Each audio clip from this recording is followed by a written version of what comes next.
Ketika Pak Kabid GTK yang dikenal dengan sapaan Kabid Cinta memulai sebuah kegiatan, mata 5 watt menjadi 100 watt. Dari 77 TK kita, alhamdulillah sudah ada yang berpartisipasi cerita kurma, yaitu 3 sekolah. 3 cerita kurma, 2 TK.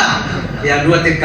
Alhamdulillah untuk SD dari 92 sekolah, 33 sekolah yang berpartisipasi, 9 potret cerita kurma yang masuk.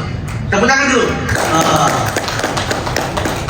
Kemudian kami laporkan juga Ibu Dewi bahwa dari sekian itu ada sekolah kita yang memang itu semuanya gurunya berpartisipasi, bahkan ada 3 itu cerita kurma. Ini menandakan bahwa guru penggerak di situ, hipotesa sementara ya, hipotesa sementara bahwa guru penggerak yang ada di satuan pendidikan tersebut bergerak dengan hati dan cinta.